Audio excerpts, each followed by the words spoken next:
Sejam muito bem-vindos ao quarto episódio do podcast JF Invest. Meu nome é Bernardo Pedrosa e ao meu lado, minha co-host de sempre, assessora de investimentos, Ludmila Castro. Lud, E aí, gente, tudo bom? Eu sou Ludmila Castro, eu sou assessora de investimentos junto com o Bernardo, com o Otávio, nosso convidado, e o Gustavo também, que está aqui hoje com a gente. E vou deixar passar a palavra para o B, para ele poder apresentar os nossos convidados para vocês. pessoal, dois convidados extremamente especialistas que vão desenvolver o seguinte tema hoje com a gente: gerenciamento de risco e planejamento sucessório. Para quem achava que isso era só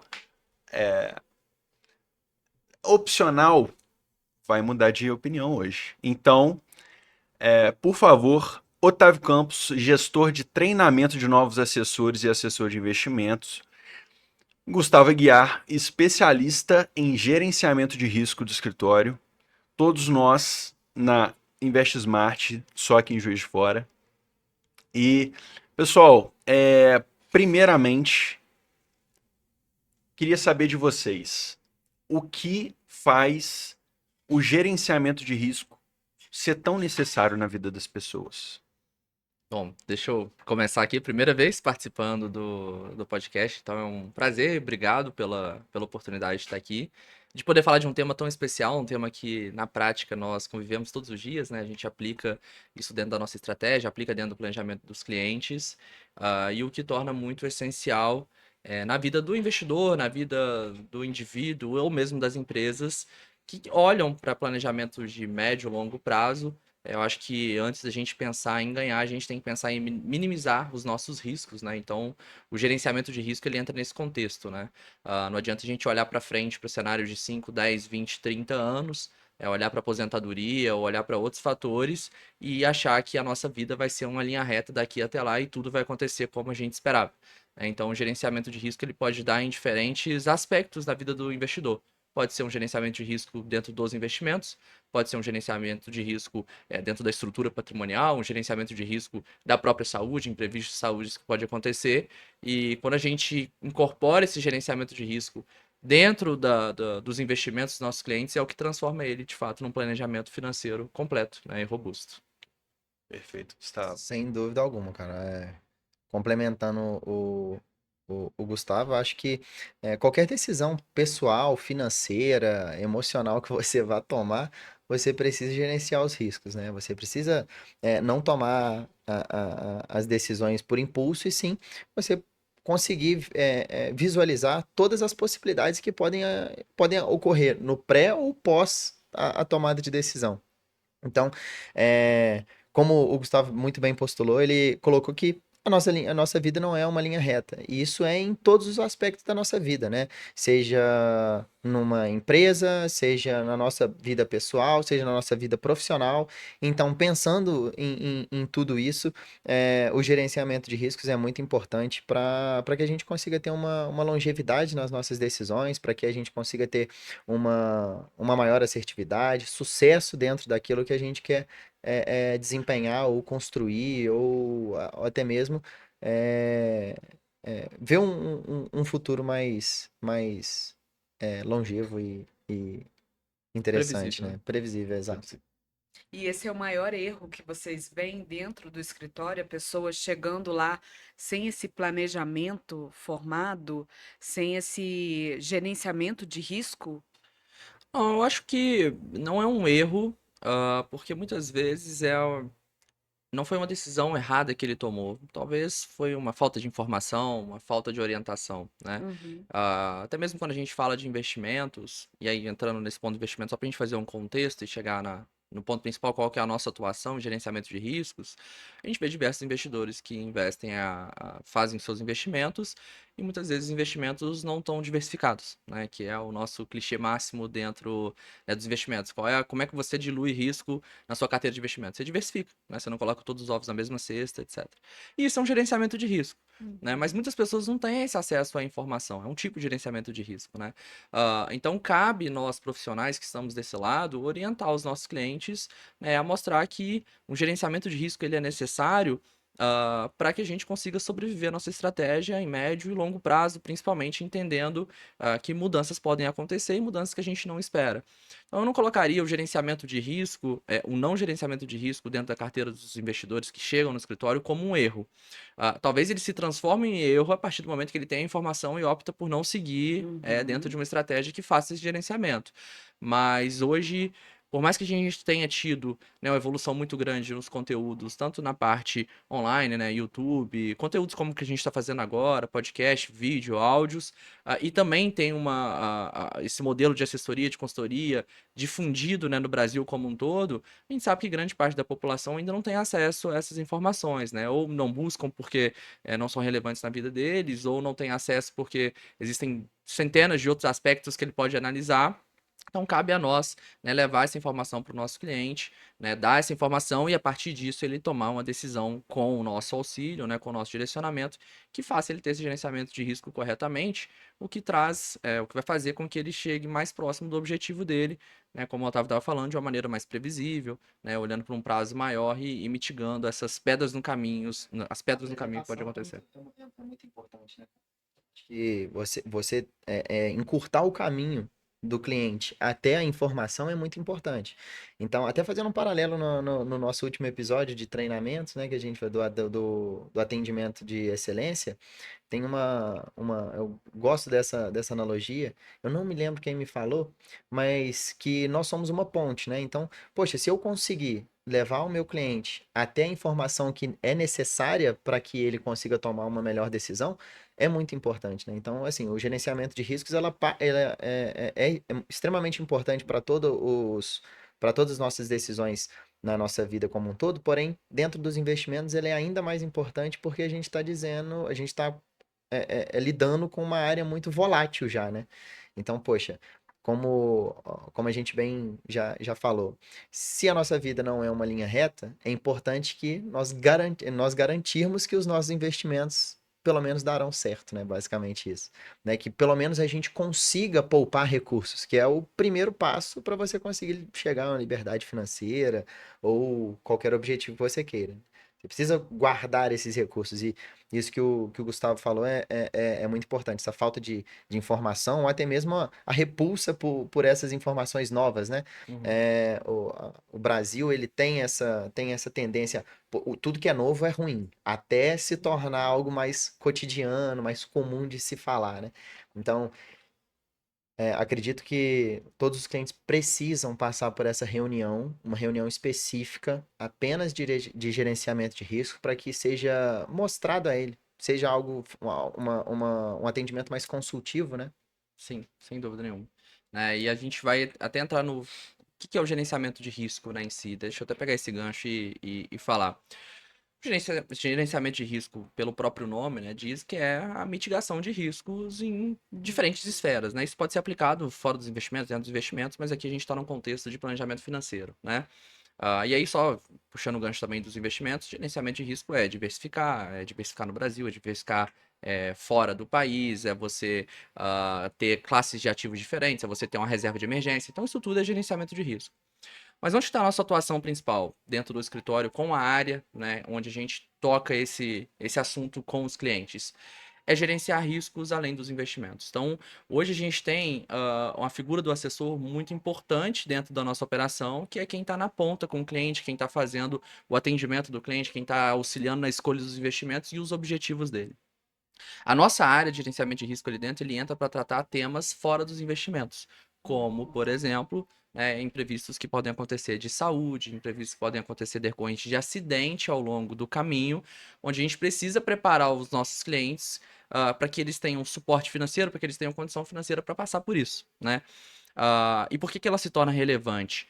Talvez no Brasil isso não seja um tema tão principal para os investidores ou para quem tem um patrimônio financeiro, porque de uma certa forma nós temos um bom acesso à saúde aqui, né? Durante muitos anos a gente, né, tem programas de saúde que facilitam ali o acesso a hospitais, etc., tratamentos. Mas quando a gente olha para países no exterior, principalmente Estados Unidos, a gente sabe que os gastos com saúde, principalmente particulares, né, são gastos muito relevantes dentro do orçamento das famílias americanas, por exemplo. Então, eventualmente, né, uma incapacidade temporária onde a pessoa não consegue trabalhar, eventualmente uma invalidez que ela pode ter e também não conseguir trabalhar permanentemente, ou mesmo um diagnóstico de uma doença grave, pode fazer com que ela consuma o patrimônio da família toda muitas vezes consumir o patrimônio todo, exaurir aquele patrimônio, ainda tomar crédito, tomar dívida para passar por isso, para se recuperar e para voltar novamente ali à sua atividade normal, É a né? vida dela, né, cara? É muito importante, É né? a vida, vai ser a Não tem prioridade como, não. dela, né? Então lá, né, quando a gente olha para países exteriores, né, eles têm muito mais esse gerenciamento de risco na área de saúde, porque eles sabem que pode ser uma pedra no caminho que pode jogar todo o planejamento deles fora, né? Imagina, eu penso em me aposentar daqui a 10, 20, 30 anos, mas podem acontecer eventos de saúde comigo ao longo desses anos que pode me tirar desse planejamento. Eu tenho que consumir todos os meus recursos. E uma vez que eu consumir esses recursos, conseguir passar por isso, eu não tenho garantia nenhuma de que eu vou conseguir retornar à minha atividade profissional e gerar a mesma receita que eu gerava, guardar o mesmo tanto que eu guardava, construir o mesmo patrimônio que eu tinha até aquele momento, né?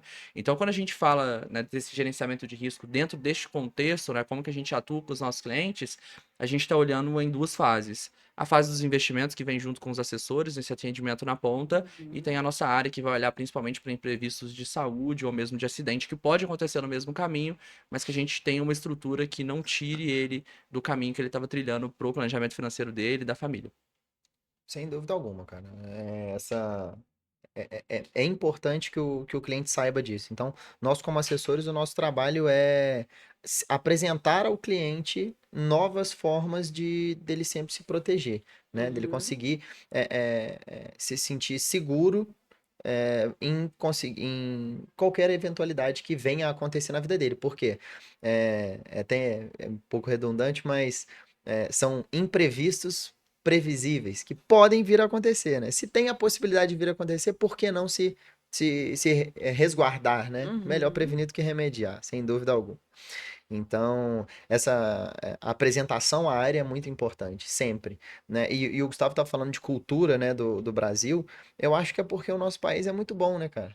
Nosso país é um país tranquilo, um país que não se envolve em guerras, um país que está no meio das placas tectônicas, não tem fenômeno natural nenhum, né?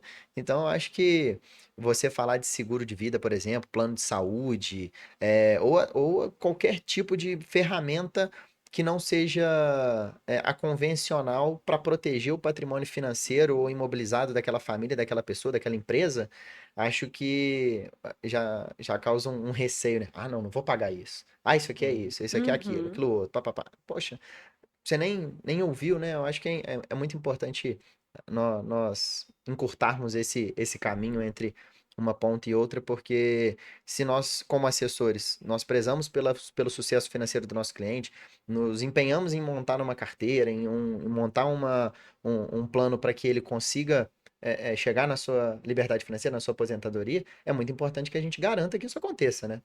Poxa, se a gente tem a possibilidade de garantir aquilo ali, por que não? Tem que ser apresentado e também ser colocado dentro do, de uma assessoria mais completa, né?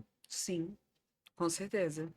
Então, é importante que as pessoas tenham essa consciência, né? E o assessor vai fazer, vai encurtar este caminho para que a pessoa chegue até o Gustavo, que é especialista, para poder explicar para ela, né, qual que é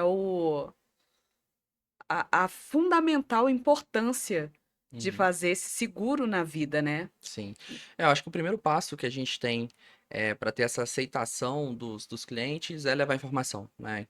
Então, a ideia de ter uma reunião, né, um horário separado para isso, para a gente fugir realmente de uma venda direta ou qualquer coisa nesse sentido, a gente realmente tem uma conversa consultiva. É entender que a gente está ali em prol do planejamento financeiro daquela pessoa. E cada um, né, tem o seu planejamento financeiro individual, né? Tem uma estrutura financeira, tem uma estrutura familiar, tem seus próprios objetivos, tem seus receios e tem seus pontos positivos.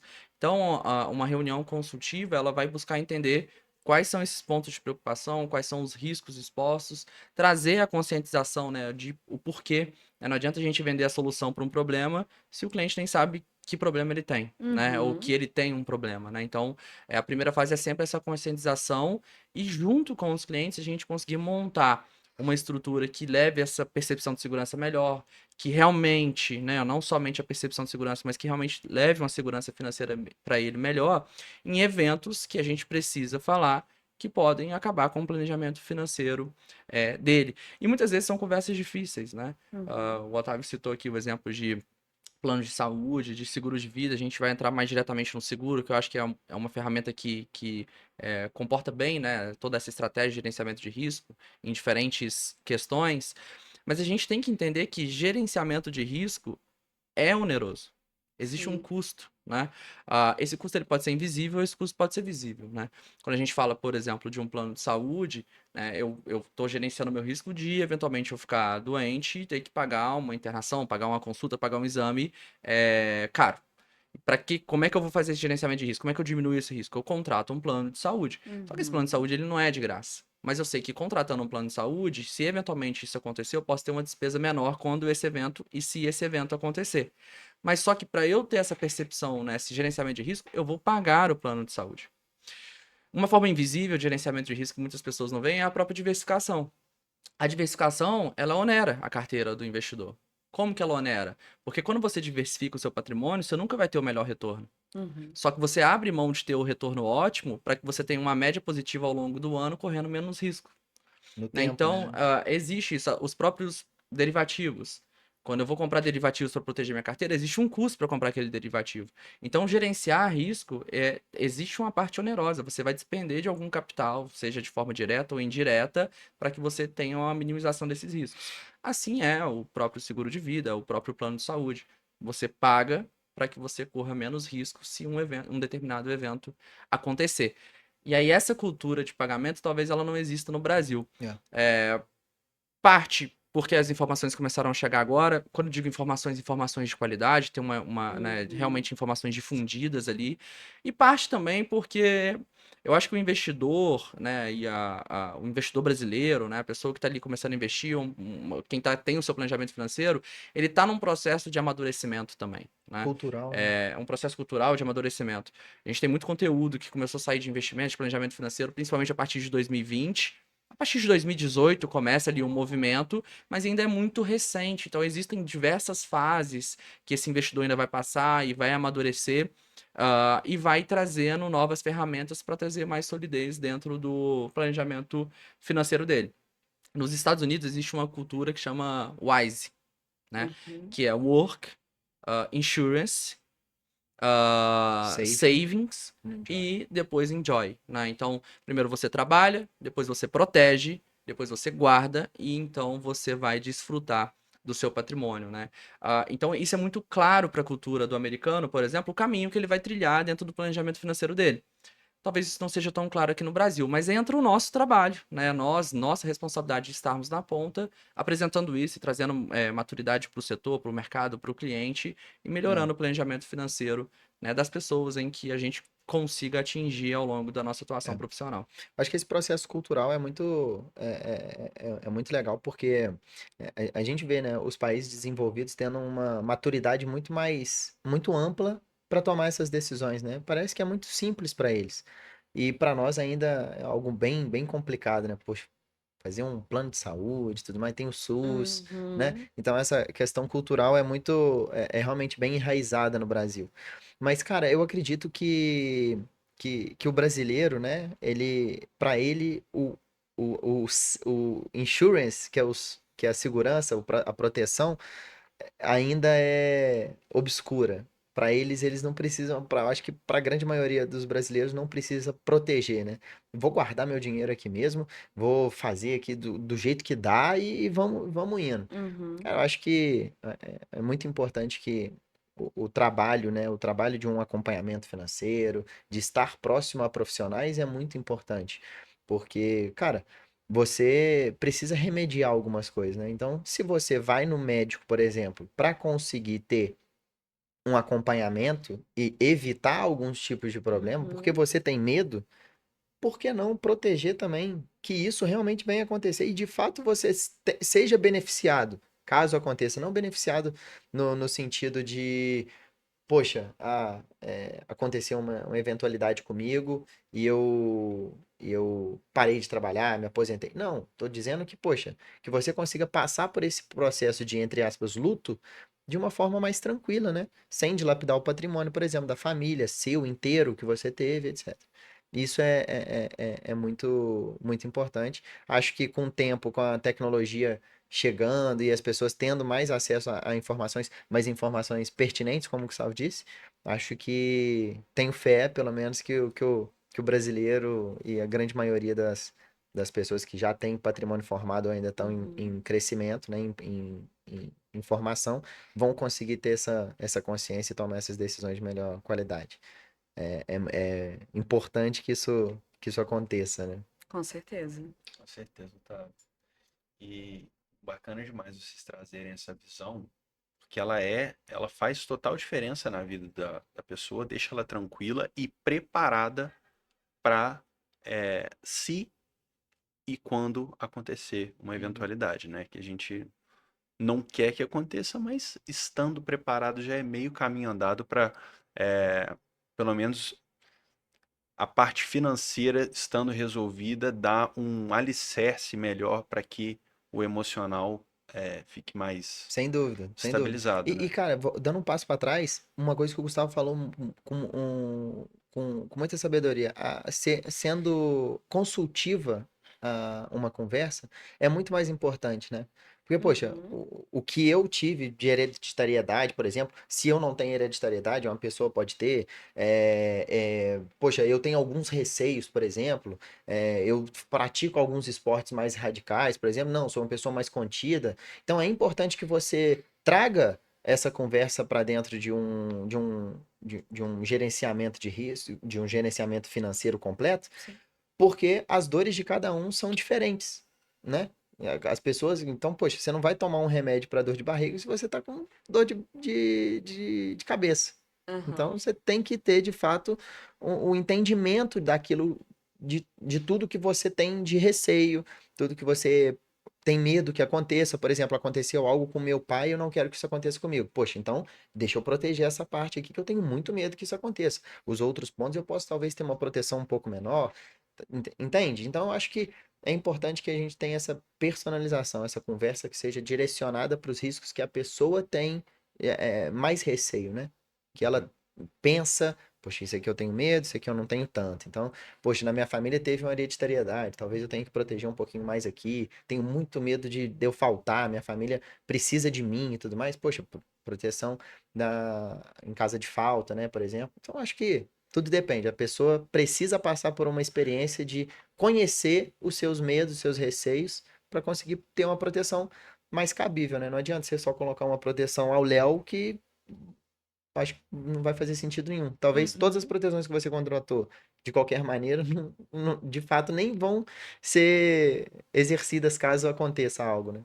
E até Exatamente. pensando nesse âmbito, você tem algum caso de clientes seus que tiveram uma situação dessa onde foi necessário o gerenciamento, teve uma situação inusitada, onde tinha o suporte, e numa situação no outro lado da moeda, onde foi necessário e não tinha, e, e as consequências desses dois cenários? Ah, isso existe muito. Quando a gente, na grande maioria das vezes, ativamente nós vamos levar essas informações para os clientes, né? Então, cabe o meu trabalho junto com a equipe de assessores que estão no escritório, falar sobre gerenciamento de risco, falar da necessidade da reunião, falar da importância de trazer o cliente para a reunião para a gente levar essas informações e ter uma conversa inicial, pelo menos. Mas existem alguns casos, na verdade, em que os clientes nos procuram para falar sobre gerenciamento de risco. E pela minha experiência, né, de alguns anos trabalhando na área, quando o cliente procura é porque algum evento já aconteceu.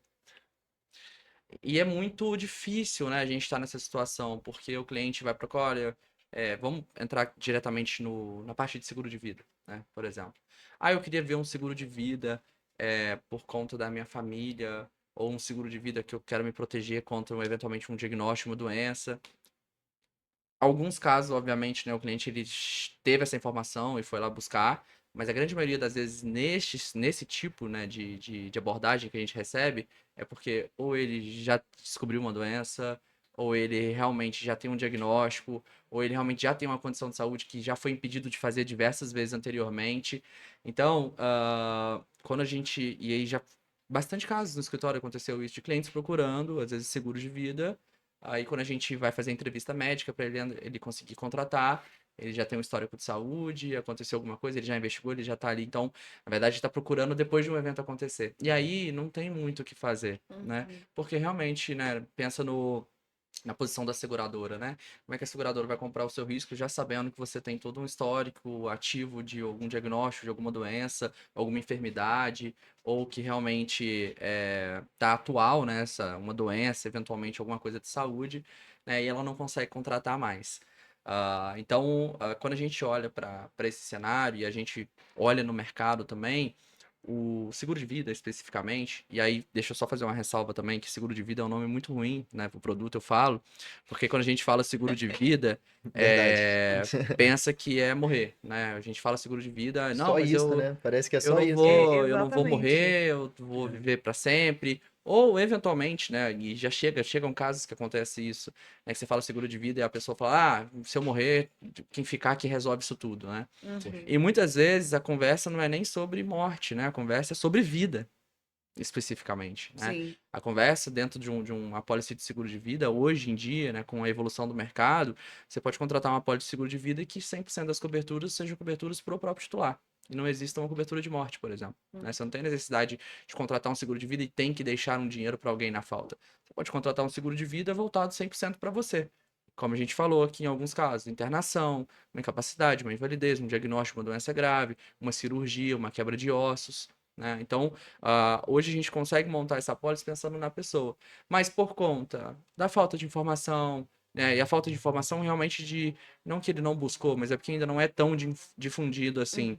A gente fala sobre seguro de vida e a pessoa ela tende a já repelir. Por Sim. 2 pontos. Por essa questão, né, de achar que é deixar para alguém, o que não é Aham. verdade. E no segundo ponto, por saber que é algo que vai onerar o orçamento dele.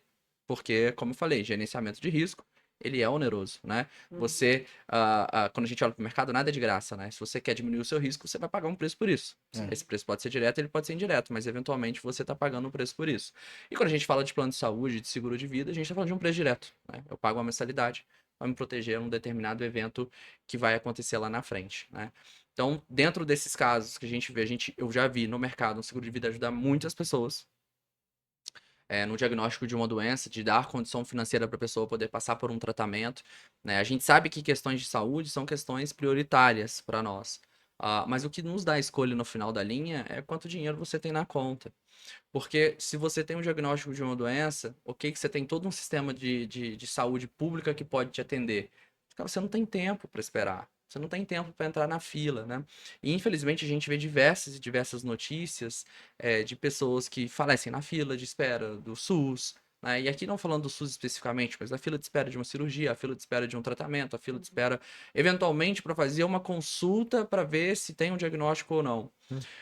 Imagina se essa pessoa tivesse recurso financeiro disponível naquele momento para não precisar esperar nessa fila de espera. Conseguir sair disso o quanto antes, né, cara? Para que ela pudesse ir numa consulta particular, no hospital particular, fazer um tratamento Perfeito. particular, buscar eventualmente Especialista, um né? medicamento que foi lançado agora, ele é mais caro naturalmente, Uhum. né?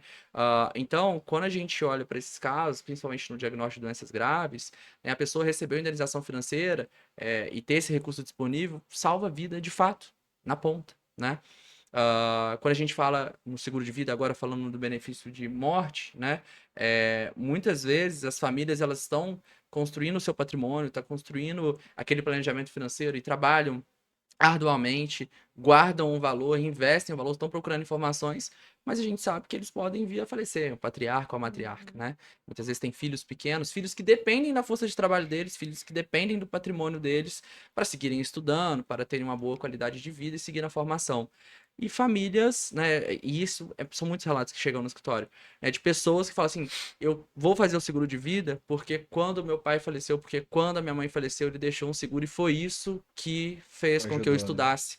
Foi isso que fez que a gente mantesse a estrutura da nossa família, foi isso que fez com que a gente não mudasse de cidade, não voltasse, enfim, para o interior. Uhum. Então, quem passa por esses eventos e tem uma estrutura de gerenciamento de risco, e nesse caso um seguro de vida e recebe indenização, sabe o impacto positivo que isso pode ter na vida, né? E não negligencia esse fator mais, né? Fica apegado àquela estrutura ali, né? A experiência que ele passou querendo ou não, foi ruim, né? Por ele ter perdido um ente querido, por exemplo, nesse caso Uhum. dessa família.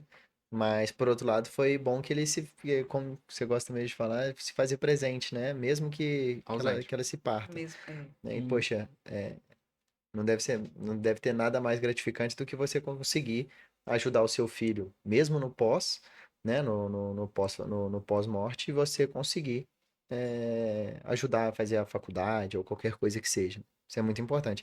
Essa parte voltando nessa parte de gerenciamento de riscos, não só para o falecimento, né, voltando nessa parte de seguro de vida, bom, eu acho que a pessoa com seus 20 até os seus 40 ainda está em formação, né? Uhum. Do seu patrimônio completo. Dentro desse período, existem mil e uma eventualidades que podem acontecer, né? Sejam positivas, sejam negativas. E aí a gente está falando de uma possibilidade positiva, por exemplo, e de comprar um carro, uma moto, comprar uma casa, e negativa dela ter que se afastar do trabalho, passar por um processo cirúrgico e etc. Então, esse é um ponto que eu tenho muito medo.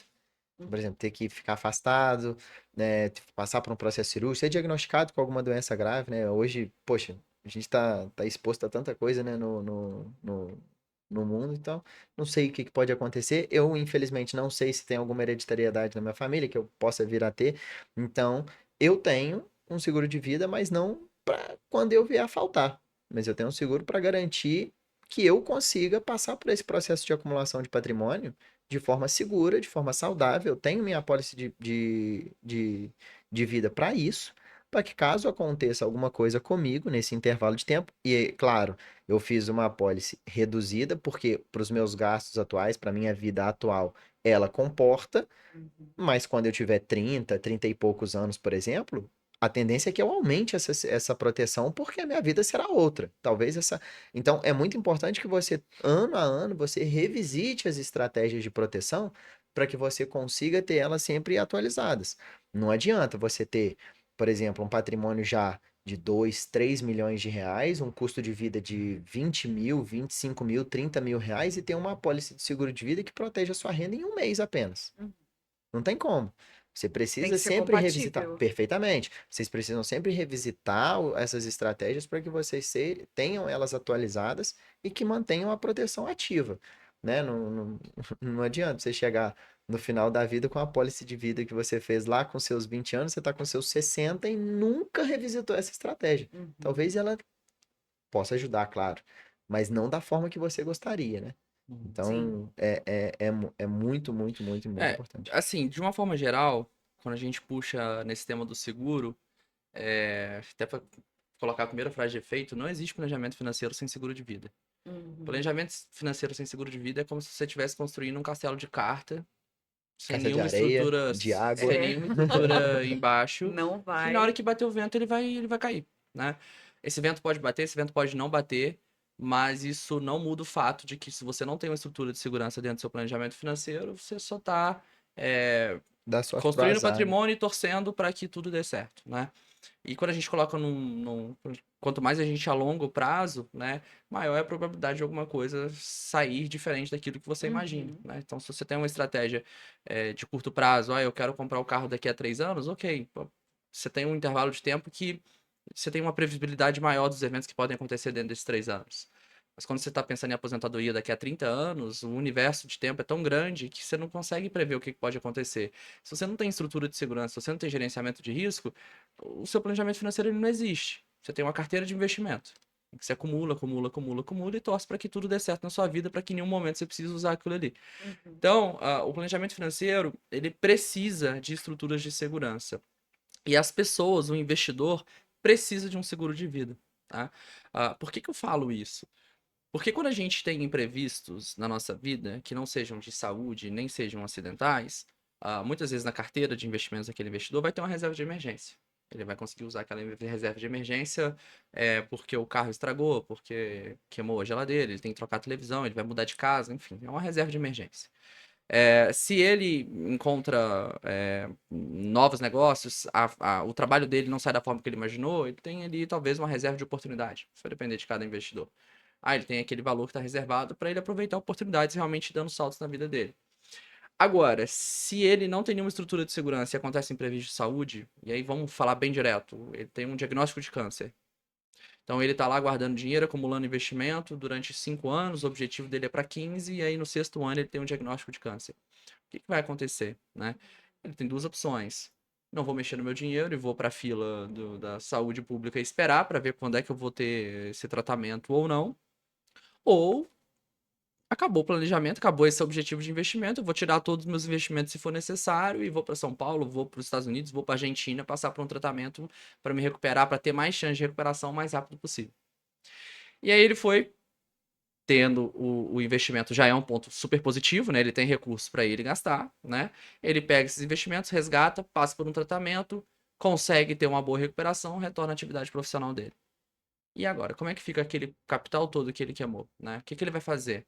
Porque esse valor que ele estava investido era para a aposentadoria dele. O que que ele vai fazer? Ele vai atrasar a aposentadoria dele em 10 anos, porque ele teve um imprevisto que ele poderia prever, mas não quis trazer o gerenciamento de risco, teve que usar o patrimônio dele todo, e agora a aposentadoria que era para 60 anos virou para 70, porque ele vai ter que acumular isso tudo de novo.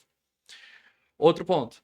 Ele vai ter a mesma capacidade de geração de renda? Porque a gente não sabe. Quando você passa por um evento de saúde, você pode passar e voltar com sequelas, você pode talvez não voltar 100% da sua capacidade laborativa, de trabalho, né? Você pode não ter as mesmas oportunidades de mercado. Você Energia, pode né? ter a mesma energia, você pode ter gastos extraordinários que não existiam antes desse evento, que talvez não te permita guardar a proporção de dinheiro que você guardaria. Então, vocês conseguem perceber que um evento de saúde pode tirar totalmente o planejamento financeiro dessa pessoa? Sim. Ele estava lá 5 anos, 7, 10 anos fazendo aquilo e de repente um evento aconteceu e acabou. E aí, como é que você fala para a pessoa que está 10 anos ali investindo para aposentar de renda passiva que agora ele vai ter que contar com o INSS porque é isso, né? Não tinha um gerenciamento de risco, o evento aconteceu, infelizmente aconteceu, teve que usufruir, teve que usar o patrimônio todo, exaurir o patrimônio, e agora ele não consegue, por N fatores que podem acontecer, acumular aquele mesmo patrimônio daquela forma. Uhum. Né? E aí isso a gente está colocando num caso intermediário, né? A gente está falando de diagnóstico de uma doença, que ele pode passar por um tratamento, ele pode se curar e ele pode retornar para a atividade profissional dele. A gente pode olhar para casos mais graves, uma invalidez, né? Essa mesma doença pode causar uma invalidez permanente nele, que ele pode não conseguir mesmo de fato trabalhar. Além dele ter exaurido todo o patrimônio, ele ainda vai ter que aposentar compulsoriamente pelo INSS se ele contribuía para o INSS, Uhum. né? Torcendo para que ele contribua, talvez com 2, 3, 4, 5 salários, para que ele aposente com uma renda relativamente ok, mantenha o mesmo padrão de vida. Porque se ele não contribuir, ele vai ter que contentar com um salário mínimo. E aí começa a entrar o problema. Porque além dele ter gasto o patrimônio familiar, né? Vamos imaginar que é uma estrutura familiar, né? Então aquele investidor ele tem seus objetivos em conjuntos.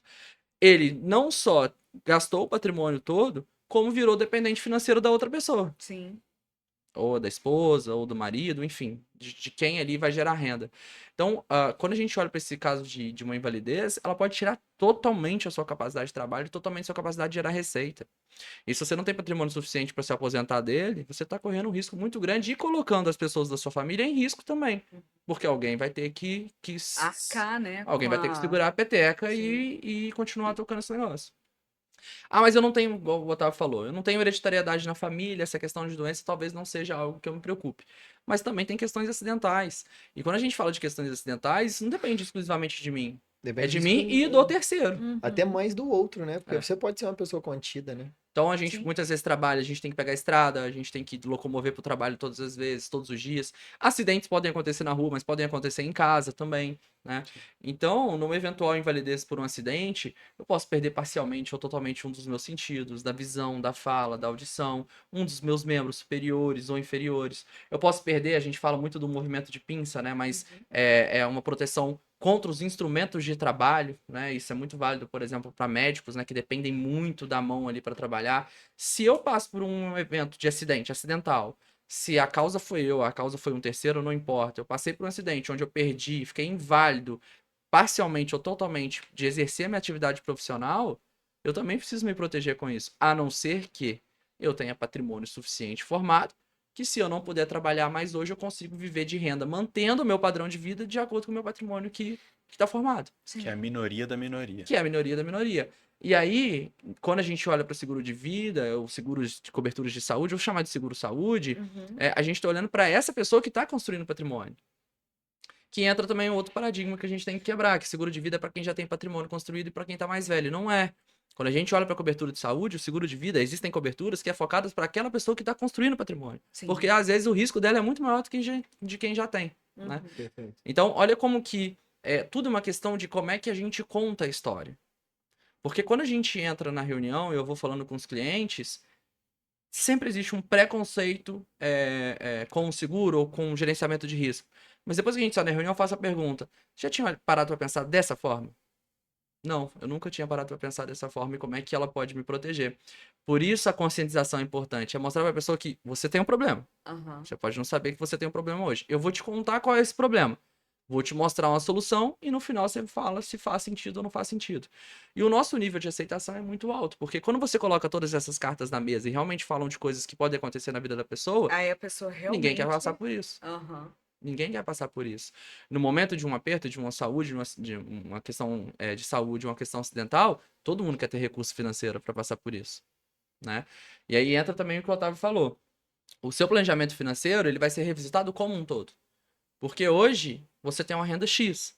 Daqui a 5 anos você tem uma renda 2x, daqui a 10 anos você tem uma renda 3x. Então muda o custo de vida, muda o padrão de vida, muda os objetivos. Essas apólices de seguro, ou a apólice que te protege, ou seu gerenciamento de risco, ele tem que acompanhar a evolução do seu patrimônio, da sua renda, porque por mais que você tenha essa mesma necessidade, as proporções são diferentes, né? E aí entra um outro caso também que chega muito para nós, que são clientes que possuem estruturas de segurança, mas que não comportam a renda dele, não comportam o patrimônio, né? É um cliente que às vezes tem uma renda de 50 mil reais por mês e ele tem um seguro no diagnóstico de uma doença grave de 100 mil. Então, assim, muito pouco ele vai fazer com 2 meses da renda dele, não é essa questão, né? Então, Sim. você ajusta essas estruturas de segurança. Dado o seu momento de vida, sua estrutura financeira, estrutura familiar, aí sim você tem um planejamento financeiro. Do contrário, você tem uma carteira de investimentos. O que não é um planejamento financeiro, tem uma carteira de investimentos. É. Uhum. É, Maravilha. o gerenciamento de riscos também, eu acredito que, pensando nessas partes mais sérias, digamos assim, né, de você de fato ficar afastado da sua atuação, você ter que se retirar por um momento para passar por um processo de reabilitação, digamos assim, é muito preocupante, sim, tá? Mas pensando também nessa parte de gerenciamento de riscos dentro da própria carteira de investimentos, você precisa também gerenciar esses riscos, né? Gerenciar a escolha de cada ativo financeiro, gerenciar a parte fiscal também da carteira de investimentos. É extremamente importante que você tenha boas decisões, porque aqui no Brasil não, às vezes não, o segredo não está em superar o mercado. Na verdade, está em pagar menos, né? A carga tributária Uhum. brasileira é muito alta, né? Então, poxa, imagina você pagar uma carga tributária tão muito alta e ainda assim não ter uma eficiência tributária dentro dos seus investimentos, né? Buscar ter uma carteira mais eficiente, fiscal, e também na parte da rentabilidade também, né? É muito importante que você personalize essa carteira para esse seu entendimento e traga uma eficiência para esse portfólio. Pensando nessa parte tributária, é muito, a carga tributária no Brasil ela é muito visível, né? Então, se nós consigamos melhorar essa carga tributária, ainda melhor, né? Então, é bom que nós tenhamos em mente que um seguro de vida, uma previdência privada, por exemplo, alguns investimentos internacionais, ela pode trazer essa eficiência para que você consiga ter ainda mais recursos disponíveis caso você passe por algum empecilho, né? Então, isso é muito importante. Gerenciar o nível de liquidez de cada carteira de investimentos, gerenciar o nível de liquidez de oportunidade, de emergência, você possuir reservas bem definidas para que você consiga, de fato, passar por esse processo.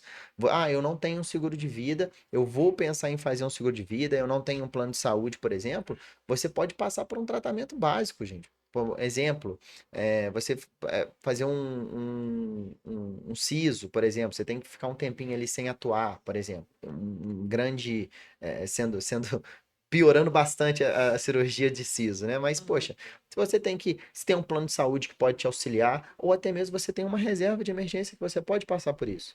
É muito importante que você tenha isso, tenha esse gerenciamento dessa carteira, ter uma carteira mais inteligente, digamos assim, né? E claro, colocar empenhar os seus recursos em lugares estratégicos, né? Conseguir ter uma porcentagem do seu patrimônio diversificada em ativos financeiros para o crescimento, para ativos financeiros para o valor, né? Para conseguir trazer mais segurança para a carteira, conseguir ativos financeiros que te possibilitam ter eficiência tributária e também sucessória, como previdência, seguros de vida. É muito importante que você tenha esse tipo de gerenciamento de riscos, né? No Brasil, nós temos um país extremamente inflacionário. Por que não diversificar o meu patrimônio em ativos dolarizados também? É extremamente importante que você mantenha o poder de compra do seu dinheiro, né? De nada adianta eu te auxiliar, por exemplo, a chegar no seu primeiro, segundo, terceiro, quarto milhão e você e a inflação for 100% nesse período. Seu patrimônio virou pó e você não vai conseguir usufruir nenhum tipo de nada daquele patrimônio que você acumulou. Então é muito importante que você tenha inteligência na hora de selecionar os seus ativos. O seguro de vida é um ativo financeiro, não é um dispêndio. A gente tem que pensar, imagino eu, que eu sim pago o seguro de vida para manter ele ativo, mas caso aconteça algo comigo, ele vai se fazer valer, né? Ele vai conseguir me privar de alguns gastos que eu teria, claramente, por passar por diversos pontos, né? E voltando um pouquinho nessa parte tributária, nós vemos hoje, poxa, passou o Silvio Santos, né? O Silvio Santos, o Gugu, por exemplo, poxa, dificuldades imensas na hora de suceder o patrimônio, né? E um patrimônio gigantesco, e você não tem uma eficiência dentro daquele portfólio ali para conseguir suceder esse patrimônio. Ah, tá certo que alguns clientes vão falar para a gente, eu não tô nem aí, Uhum. meus filhos que se virem, mas eu Mas acho é que é um um ou egoísmo outro, muito né? grande. Exato, eu acho que é um egoísmo muito grande. Mas os clientes que estão abertos a terem essa, essa visão, né, de maior longo prazo, entender que sim, mesmo que você não queira deixar nada para os seus filhos, pode ter um imóvel, alguma coisa ali dentro do seu portfólio no seu nome que vai ser sucedido, né? E poxa, numa carga tributária tão alta como a brasileira, é importante que você fuja disso também, né? Uhum. E até pegando um gancho, essa carga tributária, o que que a gente está falando num caso prático de uma carga tributária hoje no caso de sucessão? Hoje a gente tem três principais custos na sucessão. Do tributário, hoje, atualmente, ele nem é o maior, que é o custo com impostos, né? A gente tem o custo de impostos, que é o ITCMD, é o Imposto de Transferência, Causa, Morte e Doação, é o Imposto de Herança, né? Conhecido como Imposto de Herança. Ele varia de estado para estado, é uma competência estadual, ele vai de 2 a 8% a depender do estado no Brasil. Aqui em Minas, por exemplo, é uma taxa fixa de 5%. Existem alguns estados que são progressivos, de acordo com o tamanho do patrimônio. Você tem custos com advogados, advocatícios, né? Geralmente um processo de sucessão patrimonial ele se dá no âmbito judicial. É claro que existem inventários extrajudicial, mas não é o comum. O comum é que realmente seja judicial. e hoje o honorário recomendado pela própria AB é de pelo menos 6% do valor do patrimônio. E aí aqui, obviamente, talvez seja um custo mais subjetivo. Existem escritórios que cobram mais, existem escritórios que cobram menos, profissionais que cobram mais ou menos, mas a gente vai trabalhar com o que a OAB recomenda. E no final a gente tem um custo de cartório, emolumentos ali quando as propriedades são registradas no nome dos herdeiros, né? Tudo essa passagem da titularidade, em torno de 2% do valor do patrimônio, né? Então, quando a gente soma aqui, em Minas, por exemplo, 5% de imposto, mais 6% de advogado, mais 2% de cartório, a gente está falando de 13% aproximadamente do valor do patrimônio, na falta de um patriarca, uma matriarca, de um indivíduo, que os herdeiros vão ter que arcar, fazendo o pagamento, né, para o profissional, para o Estado e para o cartório, para liberar esse patrimônio e receber ele em seu nome. Tá? Então a gente está falando de algo em torno de 13 a 16% aproximadamente, é um custo de um inventário. Só que, como a gente falou, cada família tem a sua estrutura financeira individual. Então esse custo de inventário ele pode ficar muito maior. Por que ele pode ficar muito maior? Porque às vezes aquele indivíduo que faleceu era a única e principal renda da família. Então imagina uma família que perdeu um ente querido, um patriarca ou uma matriarca, que além de ter todos esses custos para pagar, no momento em que o patrimônio está todo inventariado, ou seja, está bloqueado judicialmente, a família não pode acessar as contas financeiras, a família não pode vender o patrimônio imobilizado, ela vai ter que achar esse dinheiro por fora, ou pedir concessões para o juiz que está tocando esse processo para vender ativos, e aí vende com um valor muito abaixo. Isso pode ser um custo, né? Se eu tenho uma casa de 1 milhão, eu tenho que vender ela rápido, eu consigo vender ela por 700 mil, meu custo automaticamente aumentou de 300 mil reais. Eu tinha um ativo que desvalorizei ele porque eu não tinha liquidez. Mas quando essa pessoa ela é a renda principal da família, imagina a bola de neve de custos financeiros que vai acontecer ao longo desse período, né, de inventário judicial, que em torno, uma média aqui no Brasil, é em torno de 12 meses. A escola do filho vai continuar, o aluguel vai continuar, se não tiver imóvel, né? Todas as obrigações financeiras vão continuar. Então, isso tudo pode virar uma grande bola de neve financeira. Isso se não Então, tiver litígio, né? quando a gente olha para a parte tributária, a gente tem um imposto que vai de 2 a 8, já com projetos há algum tempo já para ser aprovado, de ir para 4 a 16, né? Eles vão dobrar essa faixa de imposto, porque, por incrível que pareça, no Brasil é um dos menores impostos de herança. Mas é um dos últimos impostos menores que a gente tem em relação ao mundo, né? Então a bola da vez é ele, é realmente o aumento do ITCMD, que consegue até aumentar a arrecadação dos estados, né? Já é um desejo dos estados fazerem isso.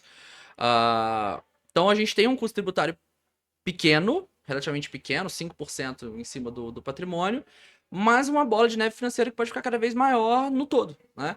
É o custo tributário, é o custo do advogado, é a renda que se encerrou, é os custos do dia a dia que vão continuar, é um patrimônio bloqueado, é as contas bloqueadas, é um ativo que eu tenho que vender ali com deságio, eu tenho que vender rápido.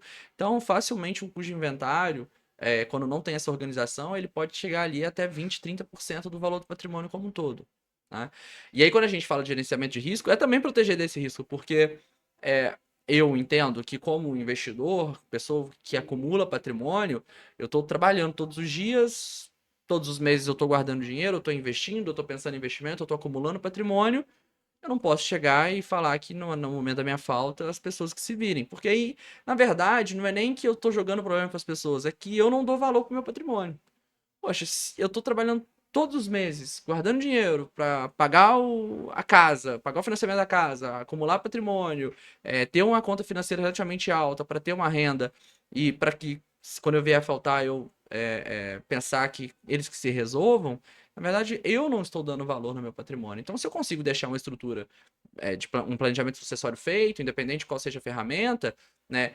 E o que é um planejamento sucessório, né? É você fazer um planejamento para que, caso venha a faltar, a minha família, os meus herdeiros tenham a condição de acessar esse patrimônio da melhor forma possível. Uhum. Então, por exemplo, se eu imagino que o custo de transmissão do meu patrimônio vai ser de 15%, e eu tenho R$ 1 milhão de patrimônio no total, investimentos, imóveis, carro, enfim, um patrimônio diversificado, eu preciso pensar que minha família vai ter uma necessidade de R$ 150 mil para desbloquear. Como é que eu deixo uma estrutura para que eles consigam desbloquear isso? Pode ser um seguro de vida, aí de fato cobertura de morte, né? Na minha falta, alguém recebe a indenização, pode ser minha esposa, meus filhos, meus herdeiros. Pode ser uma previdência privada, eu deixo uma previdência privada que também não passa por inventário, então dentro desse R$ 1 milhão eu tenho 150 mil uma previdência que na minha falta não vai ser bloqueado, também vai ser liberado para os meus herdeiros. Eu posso alertar as pessoas, né? Eu não quero fazer uma estrutura porque, às vezes, a minha esposa, o meu marido, os meus filhos têm condição financeira e eles consigam constituir essa reserva. Então, pode ser uma conversa franca. Olha, na minha falta vai existir esse custo, então se prepare para isso, tenha uma reserva para isso. Isso pode vir deles.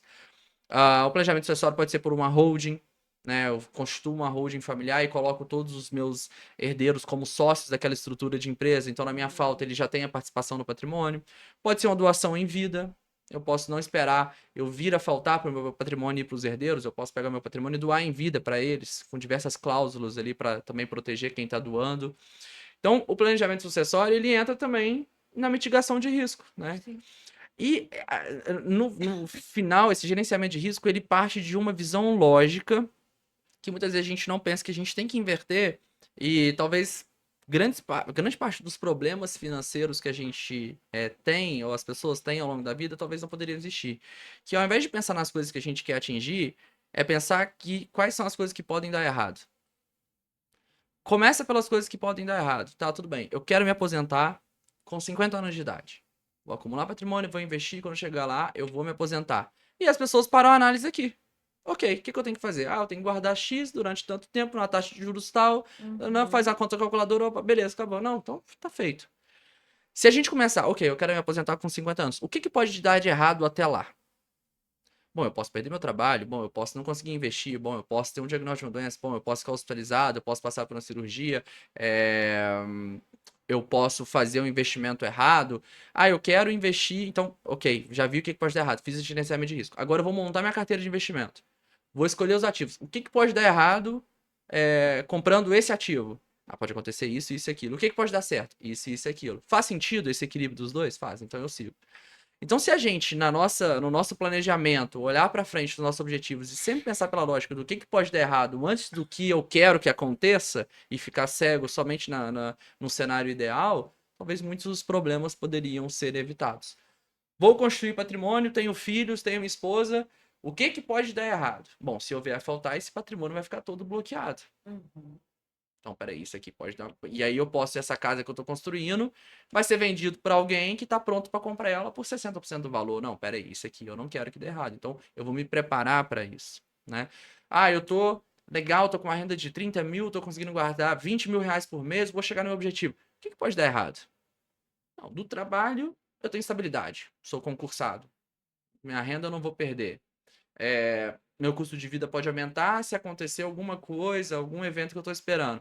Mas eu posso ficar doente, ou eu posso não conseguir trabalhar mais. E aí, muitas vezes acontece isso, né?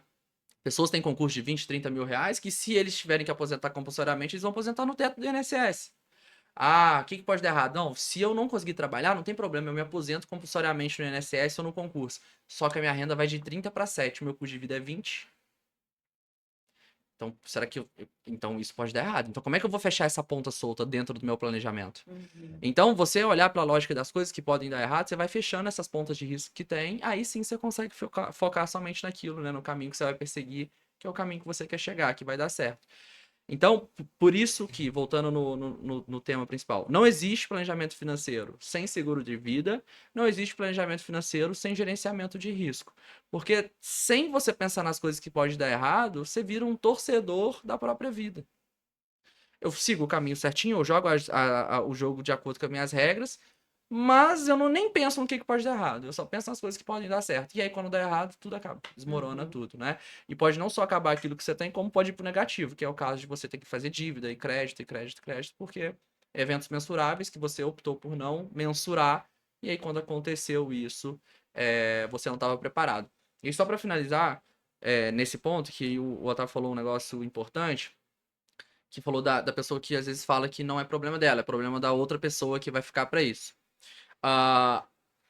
Cada um faz as suas escolhas. A escolha é livre de cada um. Se eu vou querer fazer uma estrutura de segurança ou não vou querer fazer uma estrutura de segurança. O nosso trabalho é apresentar isso para o investidor. No final das contas, quem vai tomar a decisão é ele.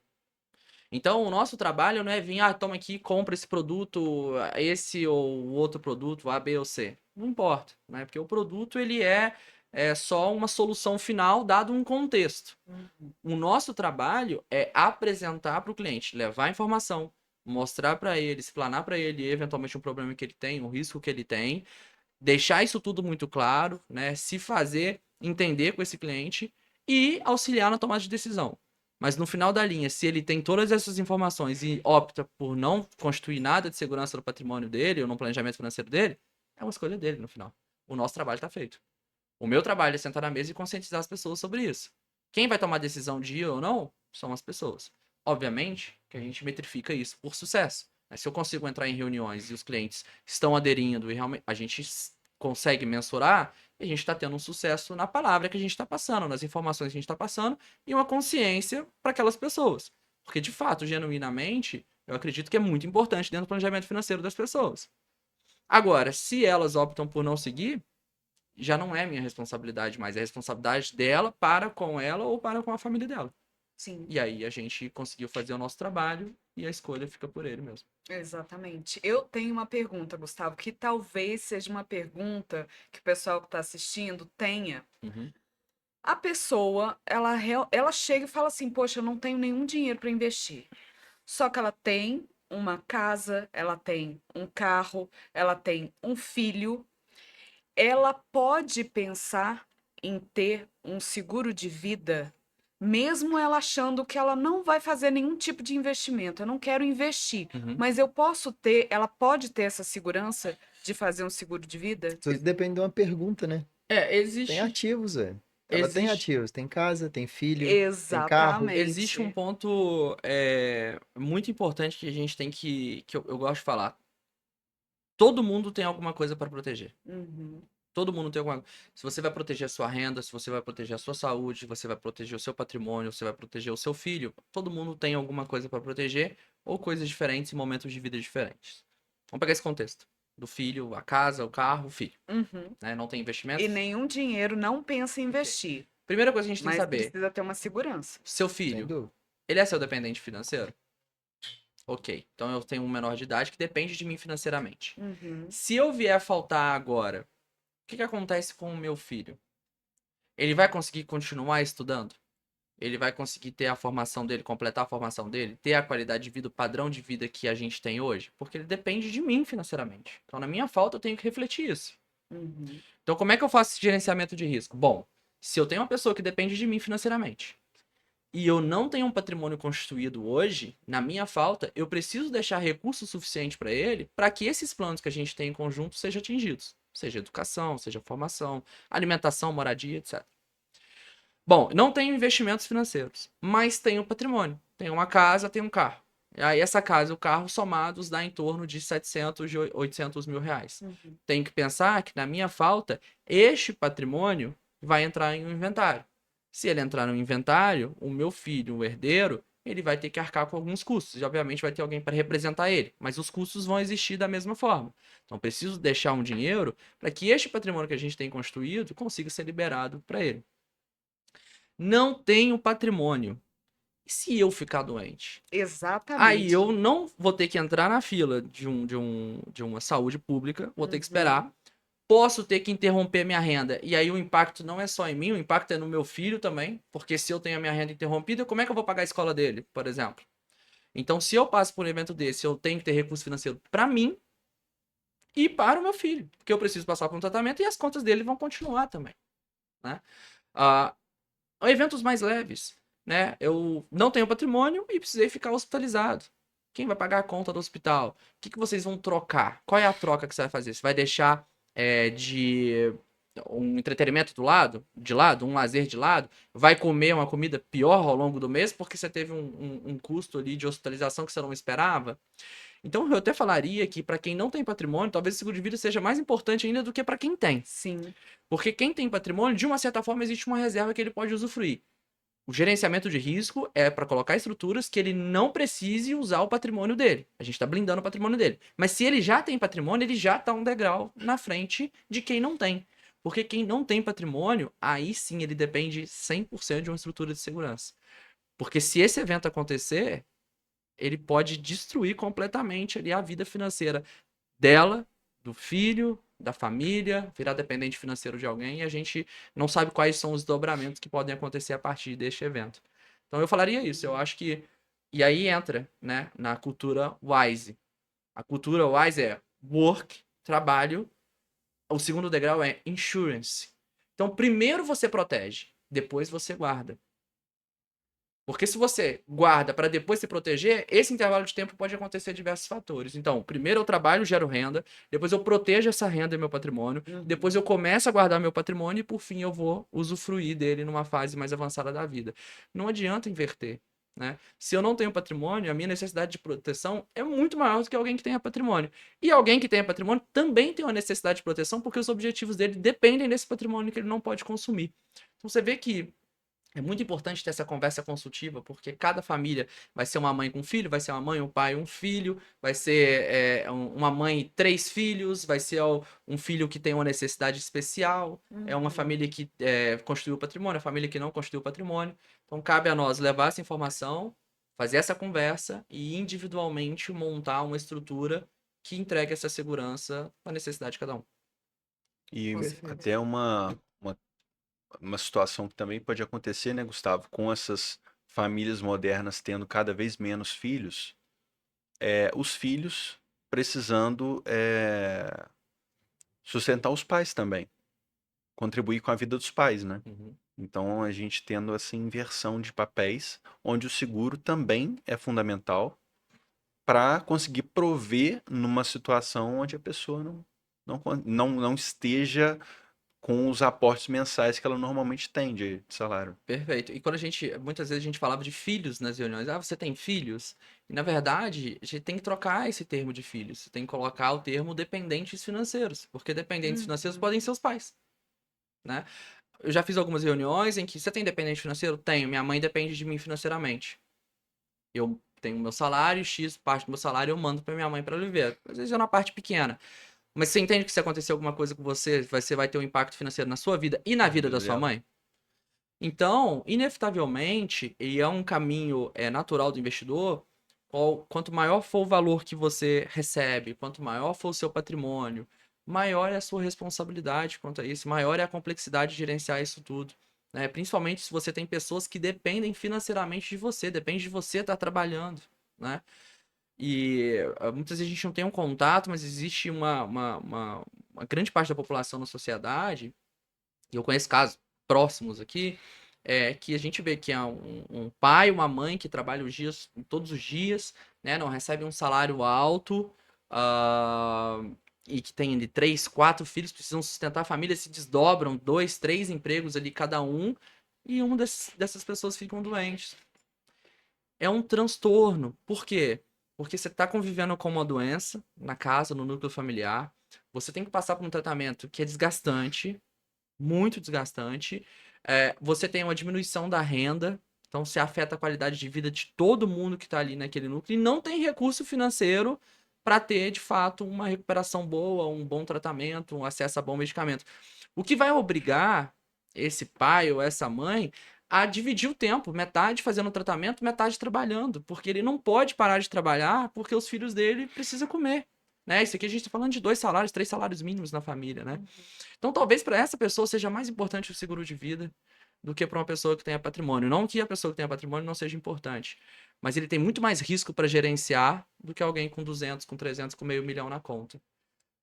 O nosso trabalho é como difundir essa informação para chegar na Importantíssima, né? pessoa e conseguir, através de um discurso técnico, comercial e de relacionamento, ter essa capacidade de colocar essa ideia na cabeça dessa pessoa e ela entender que é importante tomar a decisão de contratar.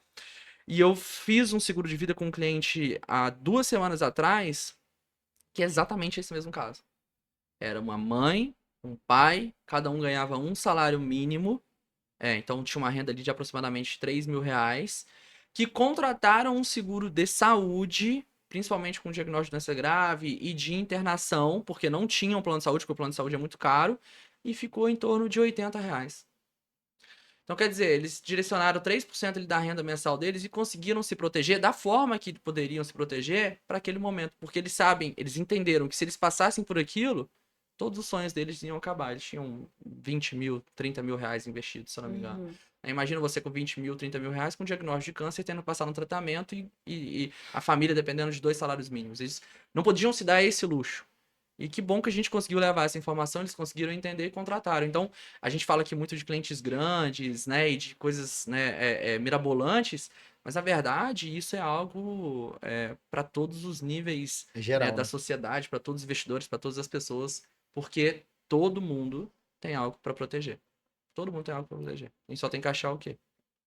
Com certeza. E é uma restrição, Gustavo. Tem alguma seguradora que consiga, por exemplo, eu tive um câncer, só que eu quero assegurar outra área da minha vida, que não seja essa. Existe alguma seguradora que eu possa fazer isso? Fazer outros tipos de seguro que não de saúde, e essa seguradora vai dar esse suporte caso eu precise, a minha família precise? Existe em 2 aspectos diferentes. Dependendo da doença que você teve, você já está curado, a partir de um determinado momento você consegue contratar novamente, dependendo do tipo de doença. Então, vou usar esse exemplo do câncer, eu já consegui aprovar clientes para seguros de vida e de saúde que já tiveram câncer e foram curados. Eram eventos de mais de 10 anos atrás. Então, não tem risco de reemissão, enfim, tem toda uma análise de risco, a seguradora vai aceitar ou não. Mas hoje a gente tem algumas coberturas que a gente chama de coberturas modular, né? Por exemplo, de doenças graves. Você tem lá um módulo que é de câncer, um módulo que é de doenças cardíacas, um módulo que são de outros tipos de doença, e você pode contratar aquela cobertura de diagnóstico de doenças graves e tirar aquele módulo que contém algo que você já teve, um diagnóstico. Por exemplo, o diagnóstico de câncer. Então, eu tiro o módulo de câncer e consigo contratar cobertura para todas as outras doenças.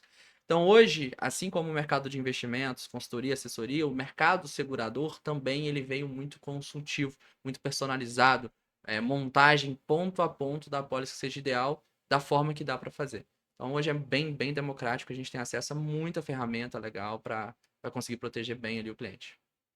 Ótimo, perfeito. Beleza, pessoal. Por mim, a gente ficava conversando aqui mais umas 2 horas, mas senão o pessoal do estúdio aqui daqui a pouco vai expulsar a gente. É, queria agradecer demais a presença de vocês, Gustavo, Otávio. Otávio vai pedir música, tá? Já pode pedir a música pro próximo Já pode o episódio aí. terceiro episódio que Verdade. você compareceu Que aqui. bom, né? Que Muitíssimo bom. Tomara que tenha obrigada. outros temas e eu a possa terá. participar também. Com Tomara. certeza. Vamos, Vai ser um prazer. Terão com vários. certeza, sim. Pessoal, momento jabá. Gu, onde que o pessoal te acha nas redes sociais? Acha no Instagram, gustavoaguiar.is, mas principalmente me acha na Invest Smart para a gente fazer essa conversa que é muito importante de gerenciamento de risco. Boa, perfeito. Inclusive, pessoal, acho que ainda não comentamos, o escritório da Invest Smart em Juiz de Fora fica do lado ali do Independência Shopping, na outra esquina da Costelaria do Zé, embaixo do Trade, tá? Vocês conseguem me achar pelo Instagram, Bernardo Pedrosa, LinkedIn também estamos lá. Otávio, onde que o pessoal consegue contatá-lo? No Instagram, no LinkedIn, no Instagram ol.otavio1 e no LinkedIn também, Otávio Campos, assessor. Certíssimo. E eu, a Ludmila Castro. E eu quero muito agradecer vocês pela presença aqui. Gustavo vai ter que voltar mais vezes, porque ainda ficaram várias dúvidas, né? Para a gente poder esclarecer. Mais 2 para pedir música também, né? Exatamente, ó. Claro. Por que não? Vamos vir aqui falar No- verdades. No próximo, a abertura vai ser com a musiquinha que eu pedi. Com certeza. Ó, Já coloca uma música de carnaval, né? Provavelmente já vai ser próximo. Exatamente. Vai ser o próximo, né? Então, fechou. já tá anotado. Tá joia. Ótimo, Pessoal, gente. Obrigada. até a próxima. Valeu, tchau. Falou, pessoal.